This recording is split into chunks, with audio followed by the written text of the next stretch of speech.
Excusez, je ferai ma conférence assis parce que je viens d'être opéré du dos et la station debout m'est pénible. Le micro là, à moins que vous m'entendiez, même dans le fond. Ah, on est en train de mettre. Ah ben voilà. Très bien. Eh bien, écoutez, alors je remercie donc d'avoir été invité dans ce superbe endroit. J'en remercie en particulier le professeur Daniel Droix, qui est professeur de linguistique au départ surtout, mais qui s'est beaucoup intéressé à l'histoire de la médecine. Donc là, je vais vous parler de deux sujets très importants pour le XVIIIe siècle, c'est de Louis XV et de la variole. Pourquoi Louis XV? Parce que Louis XV a succédé à Louis XIV à l'âge de 5 ans. Et déjà, il y avait une guerre très importante pour la succession d'Espagne. Et si le jeune roi mourait, eh bien, vous allez se poser aussi un autre problème, vraisemblablement de guerre de succession, parce que vous aviez d'une part les Espagnols dont le roi était le petit-fils de Louis XIV, et donc qui légitimement pouvait prétendre à la couronne de France, mais qui avait renoncé lors des traités d'Utrecht en 1713. Donc, énorme problème sur la santé du roi, car c'était donc un enfant fragile. Et autre problème majeur aussi, et qui dépassait largement le XVIIIe siècle, c'est celui de la variole. Variole, sur lequel donc je vais parler maintenant. La variole était donc une maladie bien reconnue, bien décrite et qui pouvait arriver à des horreurs. Voilà un enfant qui a la variole. Les adultes pouvaient avoir ce même genre d'horreur et s'ils en réchappaient, ils restaient cicatrisés de façon souvent hideuse. Par exemple, dans Les liaisons dangereuses, on raconte que Madame de Merteuil attrape la variole et est défigurée et qu'il y apparaît toute la laideur de son âme. Alors, la variole tuait à peu près une personne sur 5 qu'elle atteignait. Et vous aviez des ravages, c'était par dizaines de milliers de personnes qui étaient tuées par la variole. Et vous savez que cette maladie a disparu grâce au vaccin, c'est-à-dire l'inoculation d'une dérivée de la variole, qui était la vaccine, c'était la variole des vaches, et c'est la seule maladie qu'on a complètement éliminée depuis qu'il y a une mémoire médicale qui existe en ce bas monde. Donc, maladie extrêmement importante, avec des formes cliniques différentes. Vous avez la petite... Alors, de toute façon, la variole s'appelait la petite vérole. Mais elle était beaucoup plus tueuse que la grande vérole. Alors, vous aviez des formes discrètes, c'était la petite vérole discrète ou variole volante. Et puis avec quelques boutons, moins de 1000, et puis vous aviez des formes graves, et en particulier des formes hémorragiques, des formes confluentes malignes qui tuaient à peu près 20% des gens, un peu plus même, et qui étaient d'une abominable horreur. Et donc ça pouvait, comme je vous l'ai dit tout à l'heure, tuer jusqu'à peu près 1/10 de la population. Quelles armes avions-nous existait-il contre la variole? Très peu. Alors il y avait des méthodes soit chauffantes, soit rafraîchissantes, il fallait mettre les gens au frais, et puis il fallait essayer que finalement l'éruption ait lieu le plus tôt possible, parce que comme ça vous évacuez les mauvaises humeurs et le mauvais agent de la variole. Pour le reste, il n'y avait pas de médicaments spécifiques. On donnait du quinquina contre la fièvre, donc qui avait donné ultérieurement la quinine, et puis, au besoin, des opiacés. Donc, vraiment, un désert thérapeutique. Alors, en 1731, Lady Montaigu, qui était la femme de l'ambassadeur de Grande-Bretagne auprès de la Sublime Porte, a constaté que les femmes ottomanes avaient une technique pour prévenir, en quelque sorte, la variole. C'était l'inoculation, qui n'est pas la vaccination. C'est-à-dire qu'on prenait avec une petite aiguille du sucre, du pustule de variole bénigne, qu'on avait repéré par exemple, chez les enfants, et on l'inoculait, c'était l'inoculation, on l'inoculait à des personnes saines, et ainsi, les gens étaient protégés de la variole. Donc, elle avait noté ça en 1721, elle est allée, rentre en Grande-Bretagne et fait inoculer ses enfants. Il y avait quand même un petit problème, c'est que sur ces personnes inoculées, qui certes ne faisaient pas la variole, vous en aviez un petit pourcentage qui développait quand même une variole et quelquefois tuait la personne qui s'était fait inoculer. Donc ce n'était pas sans danger. D'où de très nombreuses polémiques à ce sujet. Alors, donc il y avait donc, tout à fait une mode pour la faire, mais il y avait quand même des réticences. Toutes les grandes familles d'Europe, sauf les Bourbons, j'en reviendrai sur ce sujet-là, se sont fait inoculer. Les Habsbourg, les Orléans, enfin toute la très haute aristocratie s'est fait inoculer. Et à Paris, donc, il y a eu des grands inoculateurs qui étaient Tronchin en particulier, et Gatti, et qui avaient donc pignon sur rue pour les inoculations. Tronchin, par exemple, vous aviez des coiffures à la Tronchin, des costumes à la Tronchin. Donc c'était très à la mode, mais c'était aussi extrêmement discuté. C'était très discuté au point qu'un jour, à l'opéra, apparaissent des jeunes gens qui venaient de se faire inoculer et à ce moment-là disent dans le foyer de l'opéra « Ah, on s'est fait inoculer ». Alors, fureur de certaines personnes en disant « Mais on nous expose au risque de la variole ». Donc, il y a eu des débats considérables avec les amateurs, enfin les passionnés du progrès, c'était considéré comme un progrès, et puis les gens contre, les réactionnaires, avec donc des débats assez furibonds, disant qu'il fallait mettre en prison les inoculeurs, etc. Donc un sujet extrêmement passionné et passionnant. Alors, quid des médecins qui entouraient à ce moment-là la personnalité de Louis XV? Eh bien, vous aviez les premiers médecins du roi, parce que la maison médicale était faite il y avait un premier médecin, et puis ensuite il y avait des médecins qui tournaient, c'est-à-dire tous les trimestres, il y avait 2 médecins différents, mais qui étaient les médecins dits ordinaires du roi. Et on faisait très attention à ce que ça ne soit pas toujours les mêmes, parce qu'effectivement, le médecin avait une grosse influence auprès du roi. Il était au courant de tout. C'était pas de la haute aristocratie, mais il avait un énorme pouvoir caché. Donc, on en mettait... Alors, il y avait le premier médecin, ça on ne pouvait pas couper à cette personnalité, et le reste, donc, c'était des médecins qui tournaient. Le premier médecin avait aussi une charge importante, c'est parce que c'était lui qui disait médicament ou pas médicament.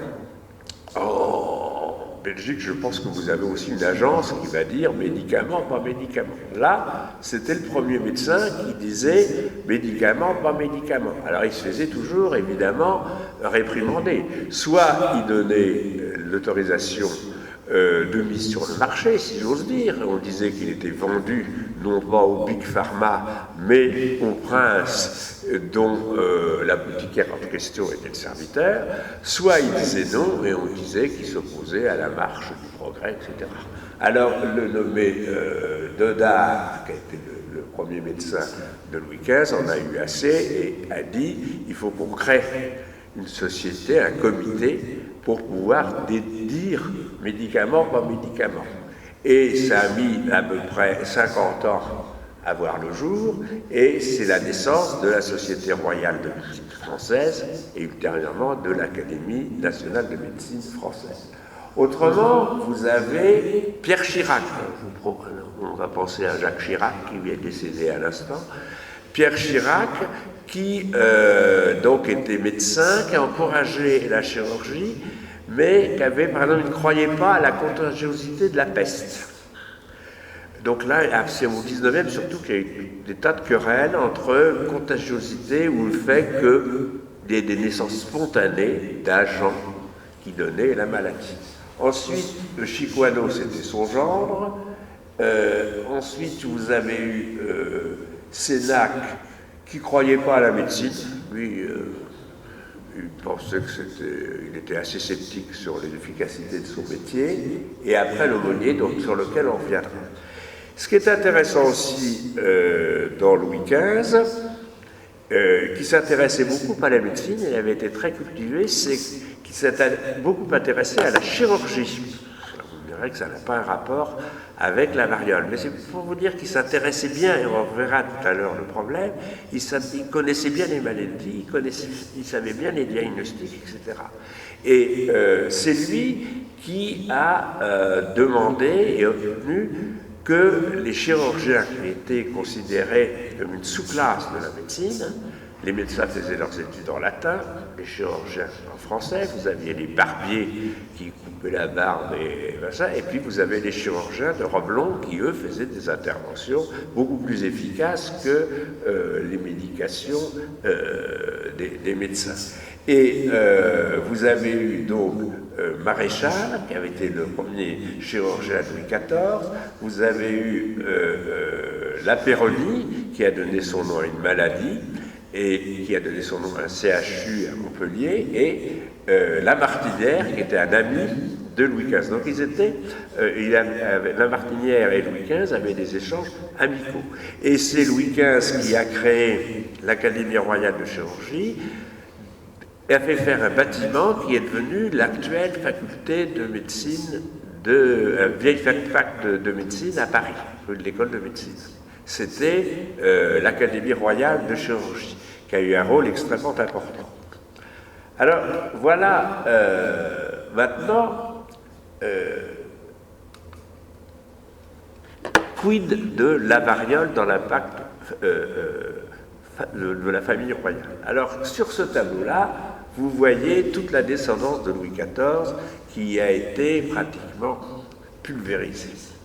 Alors, en 1710 ou 11, si ma mémoire est exacte, le grand dauphin, qui est le plus âgé, avec sa perruque blanche, est mort de la variole. Et à ce moment-là, on savait faire le diagnostic. En plus, il y avait un cérémonial particulier pour les gens qui mouraient de la variole. Leur corps n'était pas exposé, on les enterrait de nuit pour qu'il n'y ait pas de contagion, parce qu'on savait que c'était très contagieux. Donc lui, il est mort de la variole. Alors les autres sont morts, c'est-à-dire le duc et la duchesse de Bourgogne et le duc d'Anjou à ce moment-là, et le duc de Bretagne, qui était le frère aîné de Louis XV, meurt en quelques jours d'une maladie infectieuse. Alors, il y a des avis qui sont différents. Il y a des gens qui disent vraisemblablement c'est la variole. Mais la variole avait un temps bien précis et que les gens connaissaient bien. Je vous l'ai montré tout à l'heure. On savait que la période d'incubation était tant, que l'éruption mettait tant de jours à se mettre en place, etc. Et il n'y a pas eu du tout, pour l'enterrement, l'inhumation de ces trois princes, il n'y a pas eu du tout les précautions qui avaient été prises pour le grand dauphin. Donc vraisemblablement, et je parle sous l'œil d'un médecin avisé, le docteur Meunier, je pense que ça devait, et c'est ce qui a été dit, aussi une rougeole maligne. Rougeole maligne qui s'est manifestée chez la duchesse de Bourgogne par une éruption très importante, chez le duc de Bourgogne, qui est mort une vingtaine de jours après, qui s'est manifesté par des troubles pulmonaires, il y a des laryngites rougeoleuses et des atteintes pulmonaires, et chez le petit duc de Bretagne, une encéphalite. Et ça, enfin, quand on voit, parce que tous ces gens, tous les princes étaient autopsiés. automatiquement, sauf les variolisés, à cause de la contagion. Pas. Mais donc les 3 ont été autopsiés, et il y avait une description anatomique qui correspond à une encéphalite. Donc, vraisemblablement, c'est une rougeole maligne qui a emporté les 3. Alors, le petit Louis XV, donc, qui était à ce moment-là duc d'Anjou, a été soustrait à son entourage et aux médecins qui, effectivement, honnêtement, auraient pu aggraver les choses, avec des saignées chez des enfants de 4... il avait à ce moment-là 2 ans, qui n'étaient peut-être pas extrêmement conseillés. Alors on a dit qu'il avait été sauvé parce qu'il y avait une dame, Madame de Véru, je crois, qui lui avait donné un contrepoison, parce que l'idée, c'était que c'était le duc d'Orléans, futur régent, qui avait empoisonné la famille royale, hypothèse qui ne tenait pas la route, parce qu'à l'autopsie, les gens disent qu'il n'y avait aucun signe d'empoisonnement, et d'autre part aussi, avant de devenir successeur du roi, son oncle, il fallait qu'il tue son gendre, le duc de Berry, qu'il aille exterminer aussi sans doute le roi d'Espagne, et qui tue aussi le futur Louis XV, le petit dauphin. Donc le petit dauphin croit très protégé par Madame de Ventadour jusqu'à temps qu'il devienne roi en 1715. Donc il est très suivi par les médecins, et la hantise, c'est qu'il attrape la variole. Alors en 1721, il a 11 ans, il fait un épisode fébrile, et tout de suite, la crainte, c'est que ça soit la variole. Et donc, il y a des maux de la palatine. D'abord, le public est très rapidement au courant qu'il a la fièvre. Un jour, le lendemain, tout Paris le sait. À ce moment-là, on sort la chasse de Sainte-Geneviève, on fait des prières publiques, etc. Et quand on sait que ce n'est pas la variole, eh bien, on est absolument soulagé. Alors là, il y a un épisode qui est assez... Alors, les médecins éliminent le diagnostic de variole, ils se réunissent, ils font une consultation pluridisciplinaire, comme on dirait maintenant, et à ce moment-là, la cour, le régent, Madame de Ventadour, les grands, voient l'hésitation et les discussions des médecins, et ça les laisse rêveurs et inquiets. Et finalement, c'est un jeune médecin, Helvétius, père du philosophe, qui l'emporte en disant que si on lui fait une saignée au pied, qui est plus acrobatique que l'autre, et totalement, à mon avis, incongru chez un enfant de 11 ans, il allait être guéri. Alors, coïncidence heureuse, le lendemain, sa fièvre tombe, et donc on met tout ça sur le crédit d'Helvétius. Alors après, donc tout va bien, mais à l'âge de 18 ans, quelques petites vésicules défigurent le royal visage. Donc à ce moment-là, le roi est à Fontainebleau, panique à bord. Est-ce la variole qui démarre? Et donc, finalement, on considère que c'est une variole volante, et donc à ce moment-là, on rend grâce à Dieu. Parce qu'on a eu très peur, au point que... Mais il y en a qui étaient très contents. Je vais le montrer. C'est Philippe V d'Espagne. Parce qu'on lui apprend que son petit-neveu, son neveu, a la variole. Alors, il dit, hey, je vais pouvoir retourner en France et prendre le trône de France. Et on raconte que c'est dans le carrosse qui devait le ramener à Paris qu'il apprend que, heureusement, la variole était bénigne et que son petit-neveu est bien vivant. Donc lui, il a peut-être pas été très content, mais le reste de la population, même européenne, se réjouit parce que Louis XV n'a pas... Alors, si Louis XV venait d'épouser Marie-Louise Zasca, mais je crois qu'ils avaient une fille. Mais donc le problème quand même de la succession de France se posait. Donc joie dans toute l'Europe, comme le montre ce document, poème héroïque, et vous avez les paroles, d'abord une médaille, non, c'est pas, pardon, une médaille est faite, bien entendu, et des poèmes sont composés, il y a des poèmes entiers sur l'heureuse guérison de la variole. Et ça va coûter très cher finalement à Louis XV. Parce que, comme il a eu la variole, le problème angoissant de la variolisation ne se pose plus. Il a eu la variole, et on ne va pas s'amuser à aller flanquer une nouvelle variole qui ne devrait pas marcher à la famille royale. Donc, on considère qu'il a eu la variole et que donc les choses sont pour le mieux dans le meilleur des mondes.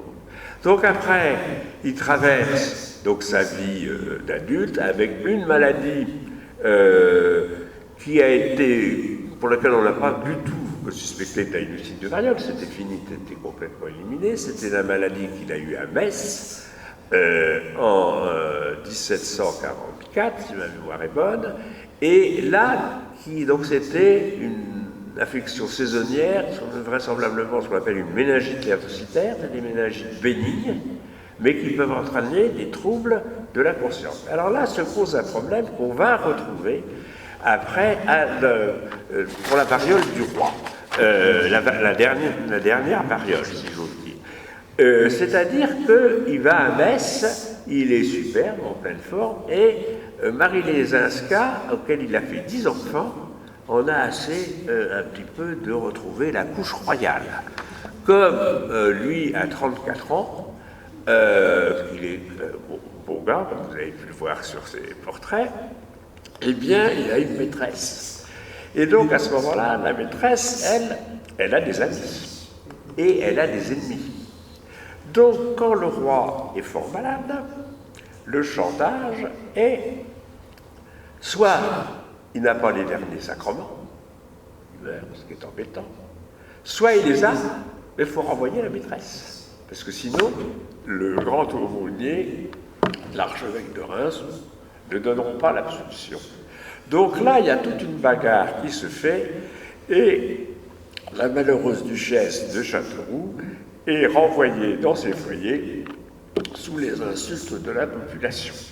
Le roi s'en tire, et c'est à ce moment-là qu'il est appelé le bien-aimé. Et après, sa cote va s'abaisser d'abord parce que son règne est très long. Donc, vous voyez, je ne sais pas pour vous, pour les hommes peu politiques, mais même quand on a eu le général de Gaulle au bout de 10 ans, on a dit que ça suffisait comme ça. Il était assez bien admis quand il était petit parce que tout était reporté sur le régent, qui était détesté. Et on disait, quand le petit roi sera vraiment roi, et bien le régent sera l'heure. Effectivement, il avait rendu son âme à Dieu, le régent, quand Louis XV devait avoir 12-13 ans. Donc, la cote de Louis XV a nettement baissé. S'il y avait eu des sondages d'opinion, ça n'aurait pas été extraordinaire. Et en même temps, les maîtresses se succédaient, dont Madame de Pompadour, puis Madame du Barry.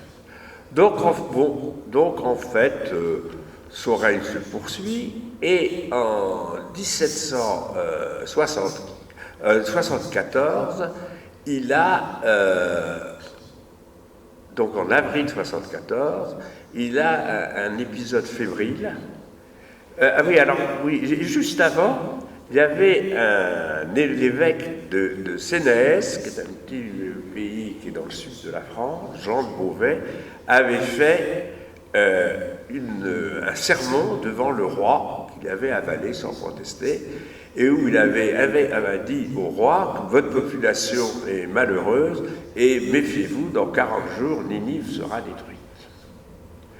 Donc à ce moment-là, le roi entend ça, ne sanctionne pas l'évêque, parce qu'il était très large d'esprit et tolérant, peut-être trop. Et donc il fait cet épisode fébrile, il ne se sent pas bien, il est à Trianon avec Madame du Barry, une bande d'amis. Et Lamartinière, son chirurgien, lui dit, sire, c'est à Versailles qu'il faut être malade. Lui, il avait senti que ça allait mal tourner. Et donc, il rentre à Versailles, on l'hospitalise, enfin on l'hospitalise, non, on le met dans sa chambre qui est là, et on utilise la méthode fraîche, c'est-à-dire qu'on le met sur un lit de camp et on fait attention que la température ne dépasse pas 16 degrés. Et donc, à ce moment-là, j'en reviens là, il a tous les symptômes de la forme grave, avec fièvre initiale, une éruption, avec les vésicules qui se troublent et donc entraînent une horreur, une espèce de putréfaction, avec une surinfection possible, une atteinte des muqueuses très douloureuse, et généralement décès 14 jours après. Et lui, alors les méthodes thérapeutiques, méthodes rafraîchissantes, peu de médicaments, et je crois que c'est Liotto qui dit, une des choses qu'il ne faut vraiment pas faire, c'est entourer le malade de trop de personnes autour de lui et trop de médecins. Or, le malheureux Louis XV avait, outre sa cour, il y en avait une dizaine, il avait 10 médecins en permanence dans sa chambre. Et alors, à un moment, on dit, c'est su, ça s'est fait dans la soirée, la variole du roi est déclarée. Alors, il y a des gens qui se sont un peu moqués de Louis XV en disant, mais il ne sait pas son diagnostic, etc.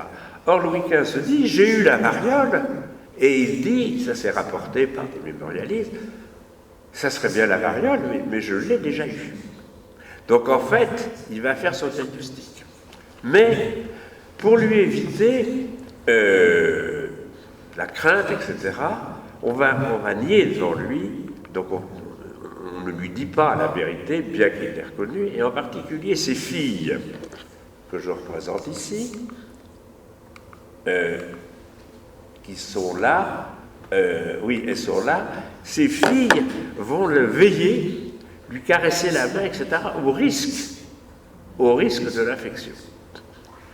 Et alors là, on retrouve à peu près la même bagarre que alors là, ça, c'est les mémorialistes qui ont rapporté essentiellement ces derniers jours, c'est le duc de Croy, qui est un Belge au départ, et le duc de Liancourt, qui ne l'aimait pas. Et puis le personnage, c'était pas la duchesse de Châteauroux, c'était la comtesse du Barry. Alors, la comtesse du Barry était une gentille fille, qui était assez jeune, et auquel quand Louis XV avait renvoyé disgracié Choiseul. Or, le camp Choiseul, qui était très important, attribuait cette disgrâce à la du Barry. Donc, il l'avait dans le collimateur. Et à ce moment-là, il considérait que finalement, la conjoncture n'était pas si mal pour eux. Parce que comme Choiseul faisait partie des gens des Lumières, des plutôt agnostiques, etc., l'idée qu'un premier roi chrétien meurt sans extrême-onction, s'il gardait la du Barry, c'était pas si mal. En revanche, s'il renvoyait la du Barry, on se débarrassait d'un ennemi. Donc dans tous les cas, il jouait gagnant. Alors vous aviez aussi un autre personnage qui est Monseigneur de Beaumont. Alors Monseigneur de Beaumont, l'archevêque de Paris, lui, il n'aimait pas tellement Louis XV, parce que Louis XV n'avait rien fait pour lui obtenir le chapeau. Donc ça, il l'avait en travers du grossier. Donc, finalement, un peu pour se venger de lui, il ne lui a pas dit que son état était très grave et qu'il fallait qu'il reçoive l'extrême-onction. Alors, d'autre part, l'entourage aussi avait dit il ne faut pas affoler le roi parce que s'il est stressé, au lieu que la variole sorte, elle va rentrer. Et alors là, c'est la catastrophe. Donc, on avait conseillé à l'archevêque de plutôt être tranquille, au point qu'un grand copain Louis XV, c'était le duc de Richelieu, l'arrière-petit-neveu du cardinal, qui était un paillard tout à fait reconnu, et il dit à l'archevêque, écoutez, monseigneur, si vous voulez des jolis péchés, entendre une confection et des jolis péchés, j'ai tout ce qu'il faut à votre service. Donc, finalement, eh bien, Louis XV a reconnu qu'il avait la variole et il a eu les derniers sacrements. Et, donc, la Dubarry est partie de façon très discrète et beaucoup plus discrète que lorsqu'on avait renvoyé la duchesse de Châteauroux. Il connaissait très bien la gravité de la variole, d'abord parce que, comme je vous l'ai dit, il s'intéressait beaucoup à la médecine, et il avait une de ses filles, la duchesse de Parme, qui était morte de la variole, au moins une fille. Donc, il meurt alors dans des souffrances assez abominables, donc avec toutes les confessions possibles et imaginables. Alors on l'a dit, il a été enterré de nuit, les gens criaient taillot, taillot. Il a été enterré de nuit parce que il avait la variole reconnue. Donc c'était le cérémonial de l'époque, et avec un minimum de pompes, etc. Alors il y a eu un petit épisode, c'est que à ce moment-là, théoriquement, c'était le premier chirurgien du roi, ou le premier médecin du roi, qui devait faire l'autopsie. À ce moment-là, le doyen de la faculté dit « Ah mais c'est aussi à nous de la faire, d'être là ». Alors, on avertit le doyen que le roi avait la variole. Alors là, le désir d'assister à l'autopsie s'est immédiatement ralenti. Mais il y a le maître des cérémonies qui dit au chirurgien, vous allez faire l'autopsie. Réponse, écoutez, cher ami, je suis d'accord, vous savez qu'il est écrit dans le protocole que c'est le premier gentilhomme du roi qui tient la tête pendant l'opération. Alors là, c'est pareil, on n'a pas fait d'autopsie. Donc, il meurt le 10 mai 1774, et dans les semaines qui ont suivi, alors on a raconté qu'il y avait eu des épisodes de variole dans les domestiques, les filles n'ont pas eu la variole, et peut-être qu'elles avaient été immunisées prou parce que la sœur avait eu, je ne sais pas, et qu'est-ce que je voulais dire donc, ah oui, alors on a considéré aussi, ça c'est assez amusant, que comme il y avait, on n'allait pas faire l'exposition du corps, etc., eh bien, finalement, ça allait faire des économies. Comme l'État n'avait pas, ça ressemble tout à fait, si vous voulez, aux économies qu'on demanderait maintenant. Alors, ce qui s'est passé, c'est qu'ayant eu la variole, on a inoculé les trois petits-fils le dauphin, le fils aîné, le père de Louis XVI, Louis XVIII et Charles X étant morts, donc les successeurs, c'était ces princes que je viens de vous nommer. Donc on les a inoculés. Et la bourse a chuté, parce qu'on a considéré qu'il y avait un risque qu'ils en meurent, donc un risque de guerre, et donc chute de la bourse. Et puis, on avait dit aussi que, alors on a dit qu'il avait été complètement, son corps était couvert de pustules, etc. Et quand on l'a, alors son visage, oui, mais quand on l'a déterré en 1793, quand il y a eu la profanation des tombes des rois à Saint-Denis, on a trouvé, alors là j'ai Lenoir qui était qui est celui qui a créé le musée des monuments français, donc qui était très attaché aux choses de l'art et qui a assisté à cette profanation, quand elle a été vérifiée, a dit que le roi était finalement en bon état de conservation. Alors là, je vous ai mis aussi un bulletin, parce que la population était informée de ce qui se passait, tout de suite. Et donc, le bulletin a été publié. Et donc là, c'est signé donc, de 10 médecins. Donc le malheureux roi est mort en public. Bon, j'ai tracer un rapide tableau. Alors la vaccination elle-même, elle arrive en 1796. C'est Jenner, un médecin anglais, qui avait constaté que les petits vachers qui avaient été au contact avec des vaches qui avaient eu la vaccine, le mot vaccine vient de vache, hein, vaccination ça vient de vache, a eu l'idée d'inoculer à ce moment-là une forme dérivée de la variole bénigne et a commencé ces vaccinations. Alors en France, c'est le duc de Liancourt qu'on a vu là tout à l'heure, qui a ramené cette technique d'Angleterre, et très rapidement, ça a été mis sur pied. Donc il y a eu un comité de souscripteurs, des gens privés, qui ont financé un comité central de la vaccine, qui finalement s'est instauré et qui a pris son essor. Et l'Académie de médecine avait, quand elle a été créée en 1820, avait comme mission de fournir le royaume en vaccins. Et jusqu'à avant-guerre, la dernière guerre, dans les locaux de l'Académie de médecine, tout à fait au fond, c'était des étables où il y avait des vaches avec la vaccine. Et on prélevait la vaccine là. Et on vaccinait, pas à l'Académie de médecine, mais aussi à l'Académie de médecine.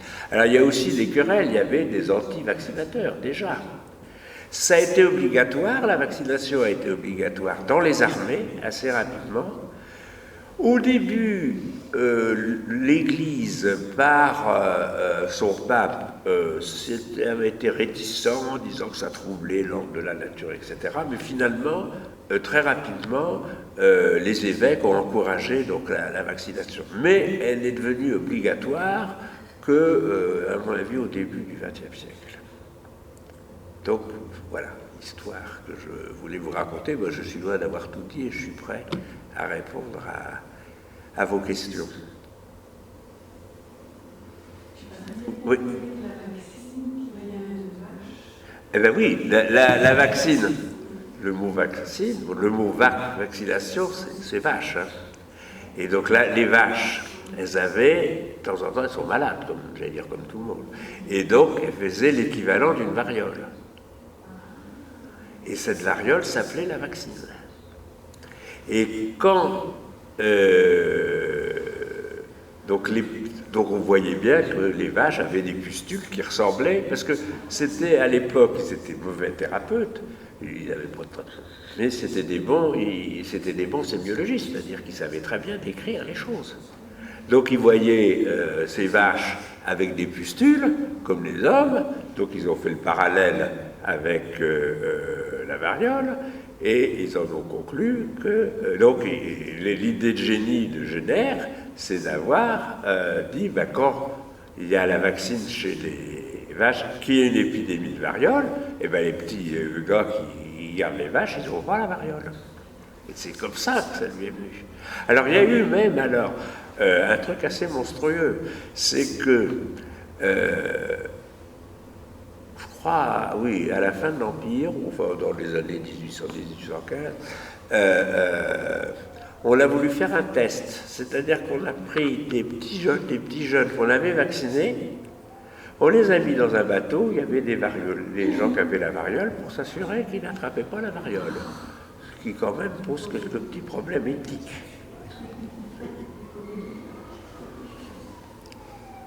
Mais alors la France aussi, c'est assez curieux, parce que c'est ce qu'on constate maintenant avec la vaccination pour le virus HPV, c'est contre le cancer du col de l'utérus. En France, on a un taux de couverture qui est en dessous de 20%. Alors que dans les pays anglo-saxons, je ne sais pas comment c'est en Belgique, c'est nettement supérieur. En Australie, je crois que c'est extraordinaire. Et là, en France, même au début du XXe siècle, je crois qu'il y avait 45% de la population qui était vaccinée contre la variole. Alors cette vaccination, elle avait quelques dangers. danger d'encéphalite, une fois sur 10 000 ou une fois sur 100 000. Et donc on a arrêté de vacciner des gens quand on a considéré que le risque d'avoir la variole était inférieur à celui d'avoir l'encéphalite. Et comment est-ce qu'on a pu voir qu'il n'y avait plus de variole? Parce qu'il y en avait, alors dans nos pays, il n'y en avait plus. Mais dans les pays lointains, le fin fond de l'Éthiopie, etc., il y en avait encore. Et l'OMS donnait de l'argent aux gens qui rapportaient des cas de variole, avec des justificatifs. Puis à un moment, il n'y a plus de rapport. Donc on a ces données, je ne sais pas combien de temps, puis on a dit, bon, il n'y a plus de variole, effectivement, il n'y a plus de variole. On pourrait arriver à peu près au même résultat avec la poliomyélite ou la rougeole si les vaccinations étaient bien faites. Il suffit qu'il reste quelques foyers pour... D'ailleurs, on a gardé dans les laboratoires, je crois qu'on en garde encore, des souches de variole. Ah ben non, on ne vaccine plus. Mais mes enfants n'ont pas été vaccinés. Moi, j'ai été vacciné et je me rappelle, aussi, mais je me rappelle qu'il y avait eu une campagne, ça devait être dans les années, fin des années 40, hein, pas tout jeune, il y avait eu une épidémie et il y avait eu, je crois, un cas de variole à Rennes, un truc comme ça. Et on avait revacciné tout maintenant, on ne vaccine plus. Ben, c'est un virus qui était en état endémique, comme vous avez actuellement le virus du sida, comme vous avez le bacille de la tuberculose, etc. Puis tout d'un coup, ça se déchaîne. C'est des épidémies, oui. Oui, ben, comme il y a des épidémies de rougeole, il suffit qu'il y ait quelqu'un qui vienne, etc. Ouais.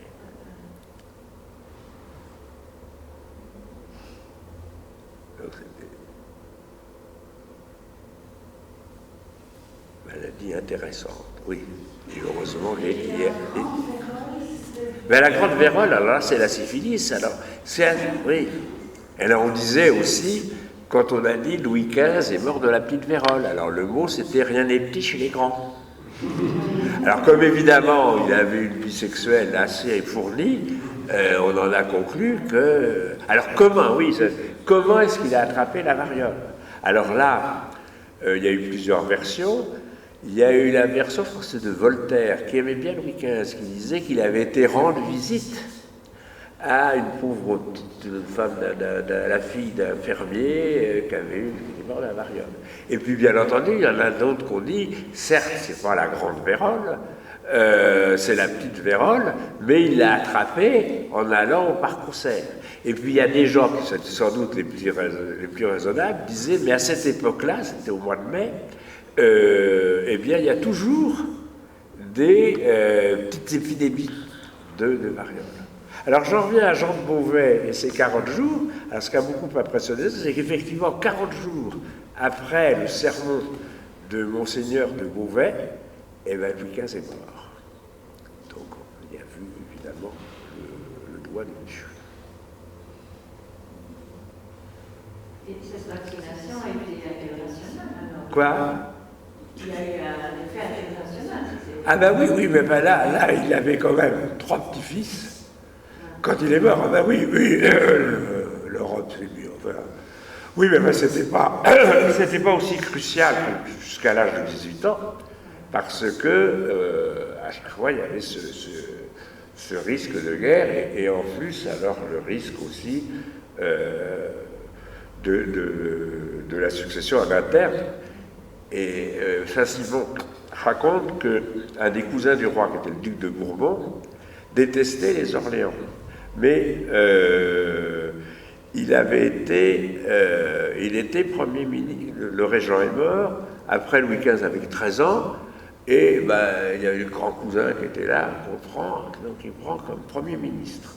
Et à ce moment-là, Louis XV a une petite maladie, et ça, il me raconte qu'il rencontre dans les couloirs de Versailles le duc de Bourdon, bon, pratiquement à poil, et qui disait il faut qu'on le marie. Parce qu'effectivement, s'il mourait, c'était Orléans le fils du régent qui prenait la place. Comme les Orléans ne supportaient pas, c'était les Bourbons, c'était les comtés. Donc il l'a marié très rapidement. Et il l'a marié à, c'était pas bien malin de sa part, à une infante, à la fille de Philippe V. Oui. Et qui avait 4 ans. Je ne sais pas si vous avez vu L'échange, le film, un très bon film qui est sorti il y a 1 an à peu près. L'échange des princesses. Vous l'avez vu, non? Oui, et bien c'est ça. Donc la petite a été renvoyée parce que fallait trop attendre. Comme elle avait 4 ans, que le Louis XV en avait 15, ça ne marchait pas. Bon. Donc on l'a renvoyée dans ses foyers. Et on en a pris une qui était plus âgée que lui, mais qui n'était pas d'un aussi haut rang, puisqu'elle était la fille d'un roi détrôné de Pologne, Marie Lesaska. Alors la manœuvre a été, il se marie avec Marie Lesaska, qui avait 3 ans de plus que lui, et puis le père, Stanislas Lesaski, on lui donne la Lorraine. Alors c'était un arrangement avec l'Autriche-Hongrie, les Habsbourg, et quand il mourra, eh bien le roi de France récupérera le territoire du beau-père, du beau-père, de son beau-père. Voilà l'histoire. Oui. Quels sont les plus anciens mentions historiques de la variole? Ah, sur ça, je ne peux pas. Alors là, les plus anciens cas de variole, je ne sais pas. Alors là, vous avez une idée? Non, mais. Vraisemblablement, c'est très très vieux. La question que je voulais vous poser, c'est que, quand même, à partir de la Renaissance, puisque oui, il y avait quand même beaucoup de débats sur les épidémies, notamment tout a été très en détail, Fracastor. Ah bah oui, qui était pour les épidémies, oui. Voilà. Est-ce que, et alors on se posait la question de savoir si c'est par contact, oui. ou bien si déjà c'était une alors là, oui. Etc., si c'était quelque chose qui circulait, oui. il n'y avait pas nécessairement de c'était contact. des bières, oui. Alors, est-ce que ce genre de débat... Ça, je ne l'ai pas vu, je l'ai vu après, au 19e. Ce débat existait, donc il devait exister aussi au 18e. Il y avait 2 choses. Il y avait les anticontagionnistes. Alors, bien sûr, la variole, on ne discutait pas. Mais la fièvre jaune, par exemple, on discutait. Et donc, c'était le climat, l'environnement, le biotope qui créait finalement l'agent responsable. Et donc, ça a été aussi de la base de la querelle de la génération spontanée, qui finalement s'est terminée avec Pasteur, qui a montré qu'il n'y avait pas de génération spontanée. Et puis il y avait ce que vous dites, à l'intérieur de la contagiosité, soit le contact direct, soit par l'air extérieur. Alors pour le cancer, il y a eu des choses qui ont été dites. C'est-à-dire qu'il y avait un type qui respirait. Sa femme avait un horrible cancer du sein, donc elle avait tout ça et elle mettait ça dans une bassine, un seau avant de le jeter.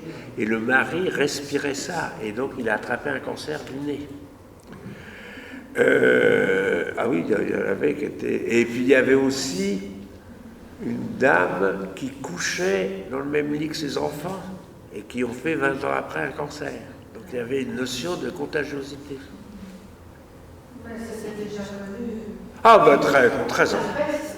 Ah ben la peste. Oui, mais alors Chirac, pas Chirac lui-même parce qu'il ne se déplaçait pas, c'était le premier médecin du roi, mais son gendre, il a envoyé son frère Chicoano, il est allé à Marseille, quand il y a eu la grande peste en 1720, et là, comme il en est revenu, mais il a dit non, regardez, c'est pas contagieux, moi je n'ai pas eu.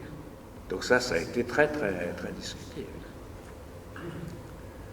D'ailleurs, le grand médecin du XVIIe, Tulpe aussi raconte qu'il a soigné une cancéreuse, oui. une cancéreuse du sein, et il en a attrapé un mal de gorge. Oui. s'est posé la question d'ailleurs de la Si elle- contamination. Oui. Ah oui, il y avait. Non, j'avais fait la communication. Mais alors il y avait aussi, il y a eu des gens qui se sont inoculés aussi. Ah oui. Ah oui, le cancer, on va citer. Oui, oui. L'immunothérapie. Oui, l'immunothérapie, absolument. Oui. Mais il y a eu en immunothérapie aussi, ils avaient constaté que, mais c'est au XXe, hein, au début du XXe, qu'il y avait une régression spontanée de cancer, bon, avec un diagnostic qui n'était peut-être pas très très sûr, chez un malade qui avait eu un érésipèle. Alors un érésipèle, c'est une maladie à streptocoque. Et donc, alors il y a une méthode où quand il y avait un érésipèle, on faisait très attention de ne pas laver les draps et on y mettait un cancéreux pour voir si ça marchait. Ça n'a pas duré longtemps.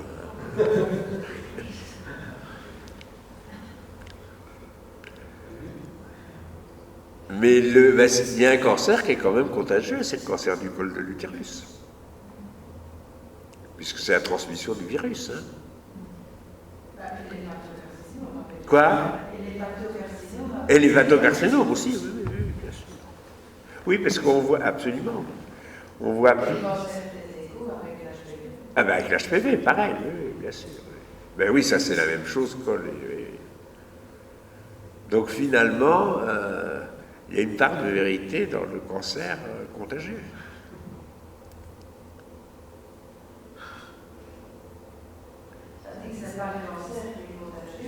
C'est le virus, c'est l'agent du cancer. Ben oui, c'est pas absolument. Oui, oui, bien sûr. Mais il pensait que le cancer émettait le virus à un moment. Alors, non, oui, mais c'était ça. Est-ce qu'il y a un virus cancéreux? Alors que nous, on sait que c'est un virus qui induit le cancer. Comme vous le dites aussi, il y avait aussi la question de la transmission parentale, par exemple, qui s'est posée. Ah ben oui, mais ça, c'est pas la transmission parentale. Il y a des cas de cancer. Ben, il y a pas mal de cancers où il y a une transmission héréditaire. Mais une transmission. Est-ce qu'on peut dire oui, c'est une transmission, mais c'est un stigmate, enfin c'est une particularité qui fait qu'on développe un cancer et qu'on transmet à sa mère. Quand il savait qu'il y avait 2 personnes dans leur famille qui avaient ah ben il ne voulait pas. le cancer, il surveillait ce qu'ils appelaient le ski, hein, Oui, oui, oui. l'apparition éventuellement de grosseur, avec une très grande inquiétude. Oui. Et il disait à leur médecin, enfin c'est ce que j'ai dit dans les témoignages d'un médecin, Oui. que voilà, je crains beaucoup parce que ma grand-mère. Ah ben oui, mais ça reste, on l'entend encore très souvent. Ça. Et puis il y a des familles qui sont quand même marquées par les cancers du sein, par exemple. Ah oui, oui, le terme cancer, ça, alors les descriptions de cancer, il y en a dans les on les retrouve dans des papyrus de 2500 avant Jésus-Christ. Et puis le mot cancer, ça a été donné par Hippocrate, 500 avant Jésus-Christ, par comparaison au crabe, qui ne lâche pas sa proie. Et que le cancer type, c'est le cancer du sein, parce qu'il était extérieur. Il y avait des cancers aussi de la face, etc. Et alors on mettait, jusqu'au début du XXe siècle, ça s'est fait dans les campagnes, on mettait de la viande crue sur le cancer, pour que le cancer, animal extérieur, se rassasie de la viande crue et quitte son hôte. Alors on mettait aussi des pigeons vivants, par exemple. Alors là, je ne sais pas, pour supprimer la fièvre. À la maladie de Louis XV de Metz, on lui mettait des pigeons vivants, coupés en 2. C'est intéressant. Les grenouilles aussi. Oui. Et il y a eu les lézards aussi. Alors le lézard, ça, il y avait un remède, et l'Académie, la Société royale de médecine s'était prononcée là-dessus. On fallait couper la tête et la queue et les ingurgiter vivants. Une quarantaine. Le lézard du Guatemala. Ah, du Guatemala, oui, oui, oui. Et c'était Vergène qui avait fait venir ça, parce qu'il avait vu. Alors la Société royale de médecine a eu se prononcer puis a dit que c'était de la foutaise, heureusement. Oui, oui. Parce qu'au début du XXe, on cachait le mot cancer. Ah ben oui, ben jusqu'au... Moi je me rappelle très jeune, avoir visité Villeville, j'étais stagiaire en médecine. Ben oui, et surtout tu dis pas le mot cancer. Ben, oui, quoi? Oui, c'est ça, oui, les années, c'est ça. Oui, ah oui, c'est alors qu'on l'employait dans la presse médicale du temps, ah ben bien sûr. au XVIIIe siècle, très courant. Oui, oui, oui. Très curieux, voilà.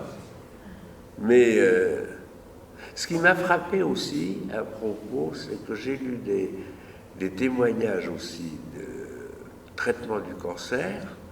Alors le gars, il écrit, alors c'était comment soigner le cancer sans l'opération, sans l'arme, comment est-ce qu'il appelle, sans l'instrument tranchant.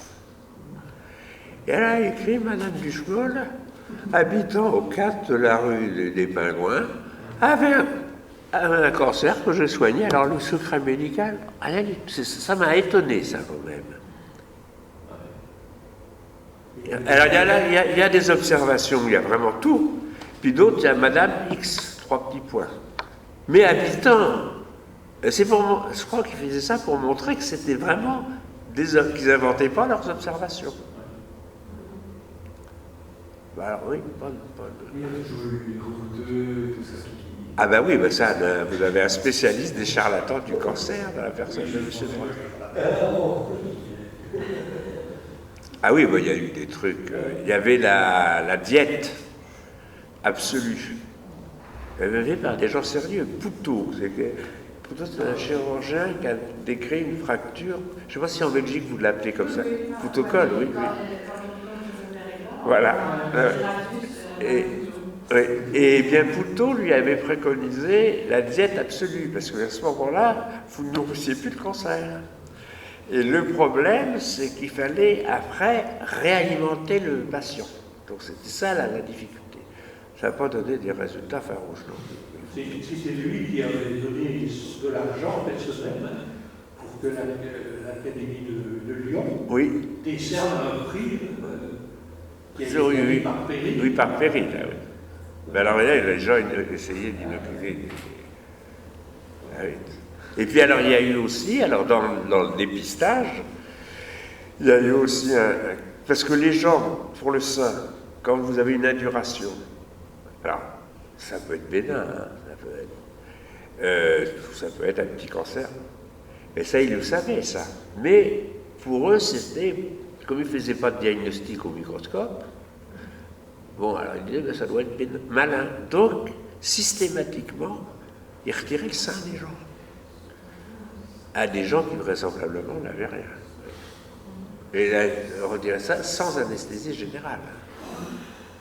Donc ils écrivent bien que la technique opératoire, ça commence à dire venez avec 4 gaillards, parce qu'il ne faut pas que ce soit des gens de la famille, ni même les domestiques, parce qu'ils pourraient être pris tout d'un coup de pitié pour leur patron. Tandis que 4 gars qui n'étaient pas impliqués par machin, allez hop, puis on faisait ça, souvent c'était un spectacle.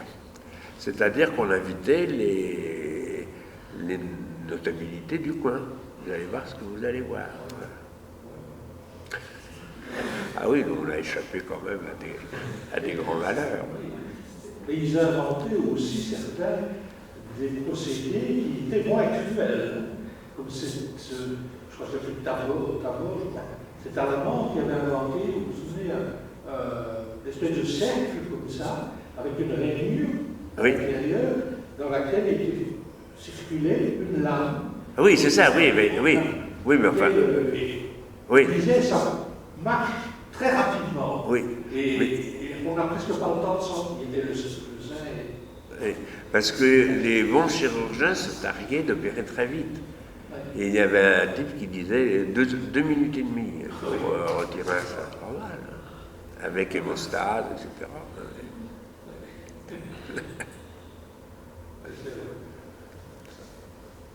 Voilà. Nous vivons dans une autre période. Ah ben pour ça, oui. Non, ils avaient, en revanche, ils utilisaient utilisait pas mal l'opium, enfin le pavot, quoi. Mais il y avait une potion pour endormir abrutir les malades, mais elle s'était révélée dangereuse. Je pense qu'il devait y aller. Donc il l'avait au XVIIe, il l'utilisait plus, même au XVIIIe. C'est dans les années 1840 qu'il y a eu l'anesthésie générale, qui a été proposée par pas un saltimbanque, comment est-ce qu'on appelle ça, un Baraty. Oui. Ah oui, mais comment ça? C'était vous savez, sur les foires, les gens qui racontent leur histoire de l'échappe. Et donc, ils se faisaient appeler professeur et un monimenteur. Et il y avait ce qu'on appelait les lodging parties, c'est-à-dire que les gens respiraient du protoxyde d'azote, ça les faisait rire. Et un jour, le gars avait un copain qui avait mal aux dents, et il lui dit, bah tiens, si on essayait sur toi le machin. Donc il a fait l'extraction dentaire, et il a vu que ça marchait. Alors après, ce qui l'intéressait, c'est d'avoir un brevet sur le truc. Parce qu'il s'est dit, ça va faire fureur. C'était pas idiot. Oui. Donc il a commencé à exposer ça à un cercle à Boston, un truc comme ça. Mais il avait un peu la trouille quand même. Donc il a sous-dosé. Et donc le copain qui s'est fait arracher la dent a poussé des hurlements. Donc ça a repoussé d'autant. Puis il y a eu l'éther aussi. Au même moment, un pasteur, lui, sa femme a couché du 7e au fond, et il lui a dit, ben, respire-nous un peu d'éther. Alors lui, c'était un saint homme. Et puis, il y a eu le chloroforme aussi. Tout ça à peu près au même moment. Alors ça s'est répandu très rapidement, mais j'avais lu que les chirurgiens mettaient les gens mettaient en Cartibuki les chirurgiens parce que ça déclenchait chez les femmes une fureur utérine, c'est-à-dire un accès de nymphomanie aiguë. Donc faites attention.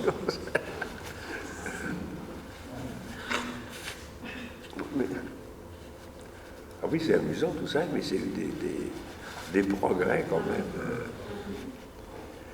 Et beaucoup de choses médicales, c'est par hasard. Les choses arrivent. Ben, la chimiothérapie. Quoi?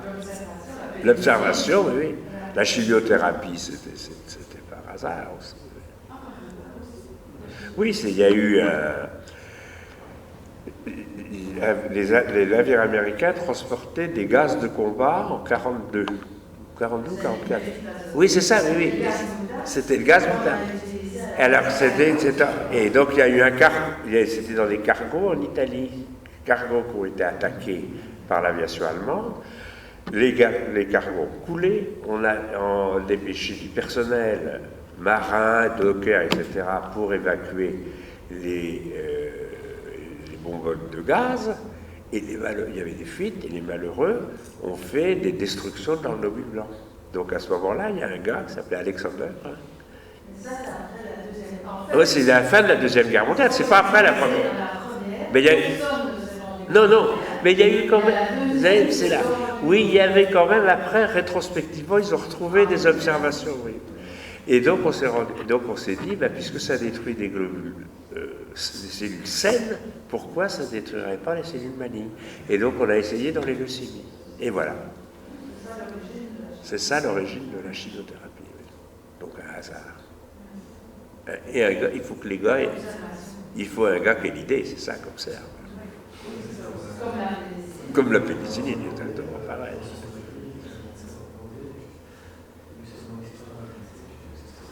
Un médecin hollandais qui avait. C'était faire des radios ou rare? Non, il y avait Röntgen, c'était un Allemand. Oui, mais le médecin hollandais Helvétius, et lui, il avait des coups. Parce que en France, dans les traités français, on dit la drogue du médecin hollandais. C'était Helvétius, le père du médecin, donc le grand-père du philosophe, qui avait ramené de l'IPK. Et qui est un truc vomitif. Hein. Et donc avait décrit ça et ça marchait. Et autrement, la radio syrénienne, c'est par hasard aussi. Pasteur, puis aussi, il y a du hasard, hein, chez Pasteur. Moins, très raisonné. C'était une observation. Oui, c'était une observation. Mais... Les infections. Oui, donc là, puis il y a eu Semmelweis aussi. Semmelweis, vous connaissez l'histoire. Et bien lui, il avait constaté, Céline a fait sa thèse sur Semmelweis. Et alors c'est une thèse, c'est un vrai roman, hein, c'est très très bien écrit. Et donc il avait constaté qu'il y avait une mortalité effroyable dans les maternités de Vienne, en Autriche. Et il avait constaté que c'était surtout dans un service où les internes, après avoir fait une autopsie, faisaient l'accouchement. Il avait demandé aux internes, lui il était qu'assistant, c'est Manuel, il avait demandé aux internes de se laver les mains avant de faire les accouchements. Et ben, il y a eu beaucoup moins de fièvre puerpérale. Donc il en a fait état à son chef de service, qui l'a engueulé en disant mais non, ça se passera bien chez eux. Et finalement, le gars a été rejeté partout et il est devenu fou. Il a été mis pas en cabane, mais mis dans un hôpital de troisième catégorie, il est devenu fou. Et on retrouve alors des gens, je ne sais plus quel gynécologue français, qui disait mais c'est très bien, la saleté c'est excellent, ça fortifie. En fait, ce qu'il avait observé, c'est que les femmes qui accouchaient chez elles, Oui, avait... par rapport aux femmes. Ah ben oui, c'était effroyable, oui. Et pourquoi? Parce qu'à l'hôpital, le médecin Se lavait pas les mains. Tandis que chez elles. Ouais, ben oui, ah ben oui. Oui, mais c'est chez eux qu'à l'hôpital. Oui. Ben, les hôpitaux 18e, c'était effroyable aussi. Ils étaient plusieurs par lit, ça c'est bien connu. Mais c'était des très grands lits. Hein. Et donc c'était fait pour ça, comme les chambres communes. C'était les lits communs. Et on opérait en pleine salle commune. Ça flanquait pas le moral. Ouais.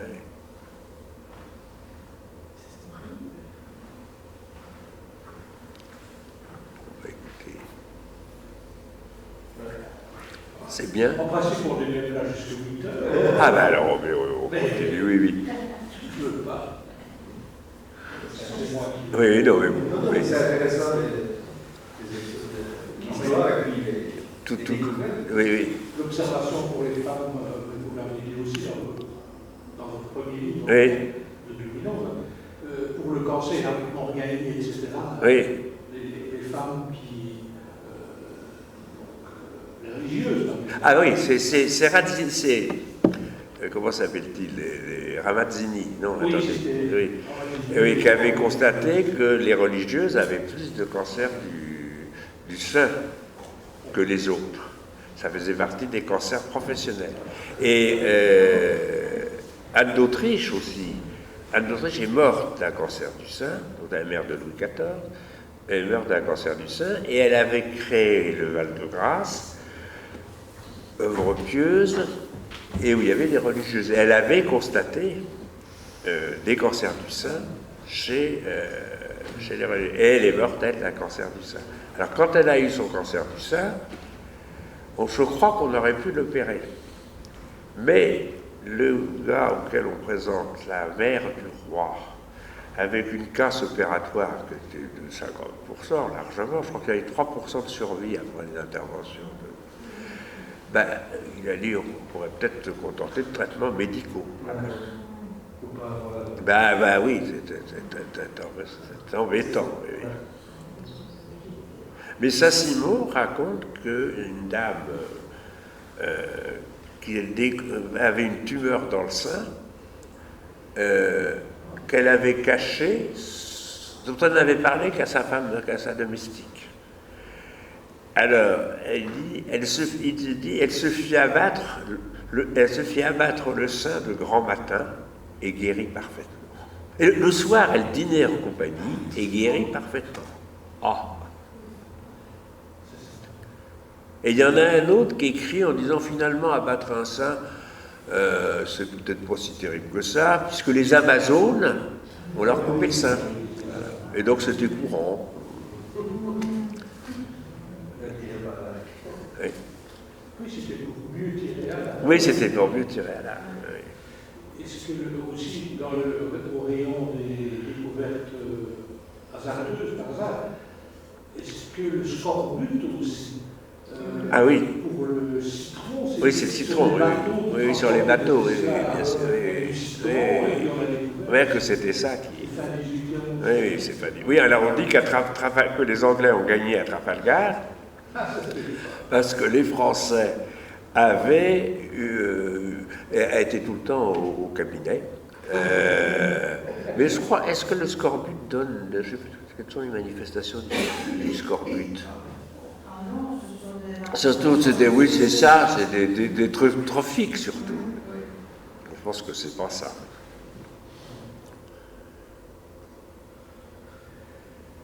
Ah oui, mais beaucoup de la médecine. Et moi, j'avais vu avec en cancérologie, vous le savez mieux que tout, il y a eu des extraits des plantes, mais les taxanes, c'est quand même aussi une observation. C'est les chevaux dans les cimetières qui sont embêtés et bouffer les écorces des ifs. Et ça entraîne une toxicité. C'est à partir de là, je crois qu'on a eu tout le raisonnement de dire, mais ça pourrait être utile. Les chevaux mangeaient les écorces des ifs. Or, taxos, c'est l'if. Et donc, ça a donné les taxanes. Et puis après, on a fait des dérivés semi-synthétiques, puis le taxotère, et puis synthétique. Sur l'immunothérapie, je sais pas que les dernières immunothérapies, là, je crois que c'est pas tellement le hasard. Mais il y a une dizaine d'années, un type de l'industrie pharmaceutique, mais vous êtes mieux au courant que moi, m'avait dit que jusque dans les années 80, 90% des thérapeutiques efficaces avaient été découvertes par hasard. Et ça me paraît beaucoup. Hein. Et que du raisonnement, il n'y a que 50%. Ben, les antibiotiques, c'est quand même un hasard. Je crois que la cortisone aussi, c'est plus ou moins le hasard. Je crois que c'était un vieux monsieur qui faisait... Ah ben oui, après, ça c'est sûr. Oui. Ben, l'aspirine, c'est à la fois les chimistes et le hasard. Puisque, quoi? C'est le saule, c'est l'écorce de saule.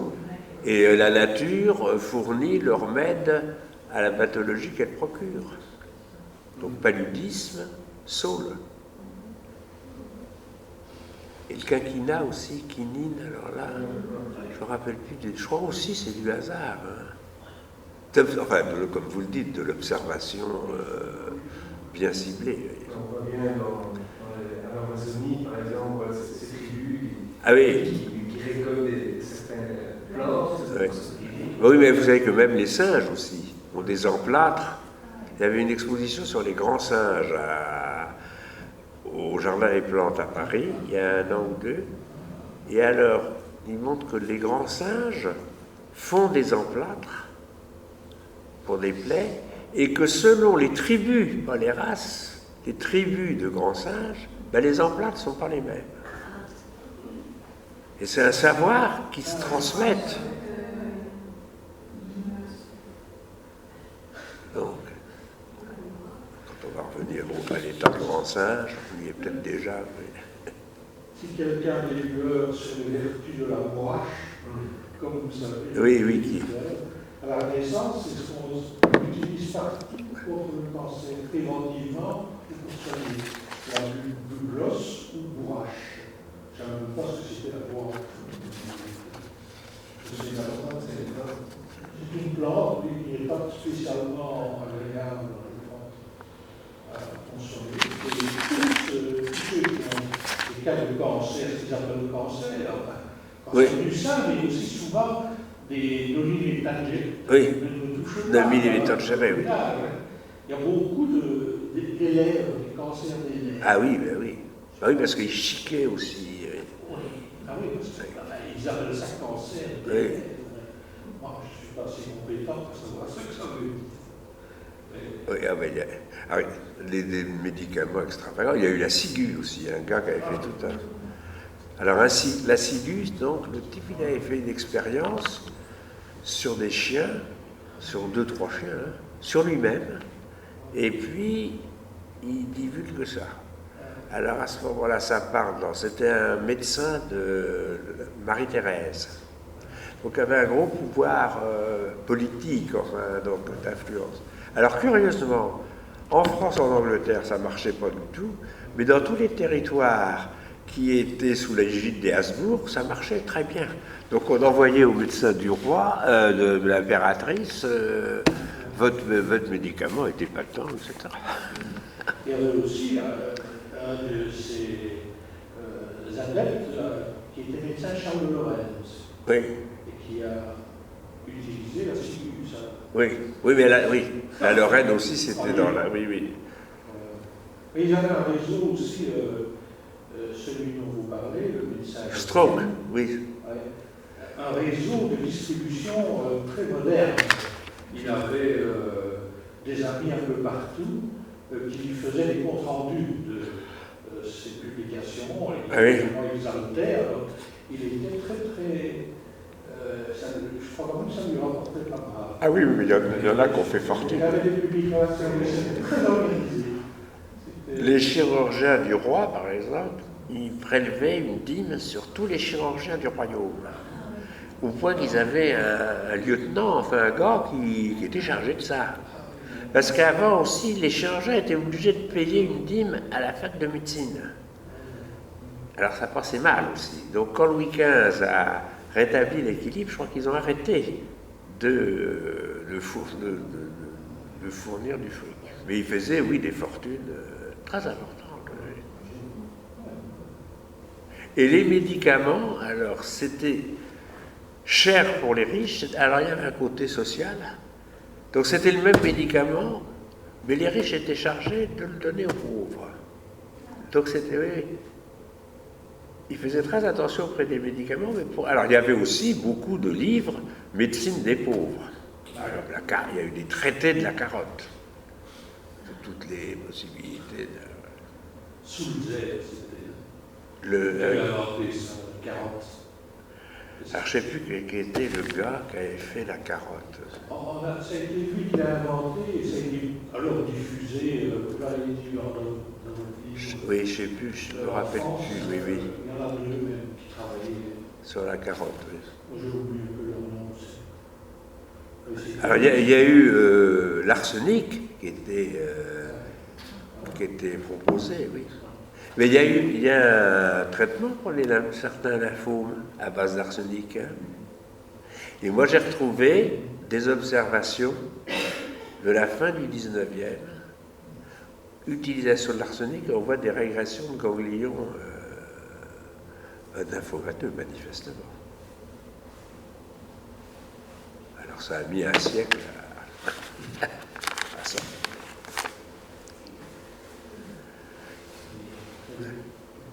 Merci beaucoup.